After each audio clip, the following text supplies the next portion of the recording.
don't know how long I'm going to be out of my home for. Alicia Calvin was dropped by her insurance company last July. I called every company that I've heard of, and everyone said, no, you're in the fire zone. You don't qualify for insurance through us. So I was told by an agent, you have to get California Fair Plan. She's not part of the lawsuit, but one of the thousands left drastically underinsured. Her home is standing, but unlivable. Contaminated, she says, by toxic ash. And the Fair Plan has left her in limbo. I don't know when I can start the repair process. I don't know if my insurance is going to cover me any rental. They were supposed to pay me on April 7th, and they did not. Brian Chandler, thanks so much. If you've been looking to buy a home, you know all too well that prices have been sky high for years, but things could get even worse. The cost of buying a home is likely to get more expensive due to President Trump's new tariffs, as well as a labor shortage. NBC News business and data correspondent Brian Chung takes a closer look. If you're looking to buy your first home, you might be in for some sticker shock.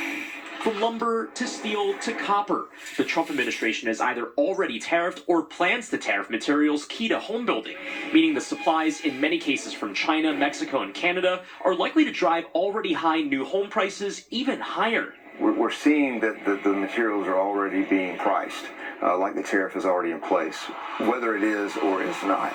Brent Taylor is a general contractor and president of Taylor Construction Group. If the pricing increased by single digits, I know we as a company don't tend to go to the homeowner and even bring it up. With these current tariffs and the threat of these tariffs, I just don't see how will we be able to get around that. Taylor has been building homes for the last 19 years. He walked us through one of his projects in Tampa Bay, breaking down exactly where he and the homeowners will be feeling these tariffs. Drywall, lumber. Obviously, we're looking at the framing right now with the lumber that we would see in most framing jobs come in typically from Canada. That is the lumber that you're hearing about in the tariffs as far as the increase of, potentially 10% plus. When it comes to metals, the Trump administration has said copper tariffs could be on the way. An AC is comprised of a lot of copper, a lot of metal. There's aluminum. There's really no way around knowing that we're going to see price increases on units like this. Mike Cogdill is another contractor based in Tampa, Florida, and says he may soon feel the pinch of higher costs from the steel he uses for roofing. I've only had one supplier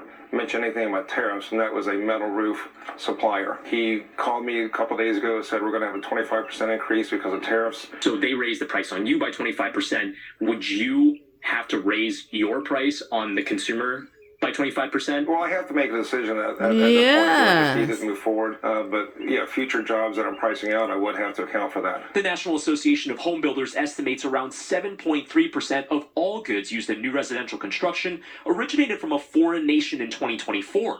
And home builders estimate the combination of all these tariffs will increase the average price of each home by $9,200. When you add on these tariffs, it's going to make it really hard to build newer homes for entry-level buyers. Another factor that could lift prices, a labor shortage, as the Trump administration's aspirations for mass deportations threaten a construction industry where an estimated 23% of the workforce is made up of undocumented workers. There's definitely a lesser amount of workforce. It has increased labor rates. All of these costs, unfortunately, do get passed on to the homeowner. So it's a reality that we're working through. For a housing market that needs more homes to alleviate prices, the uncertainty still looms. So the fear is not only real for what I think will happen in the next, say, 10 years for my own children, but what is happening now? If you're not making six figures, how do you afford a home of any sort? Brian Chung, NBC News.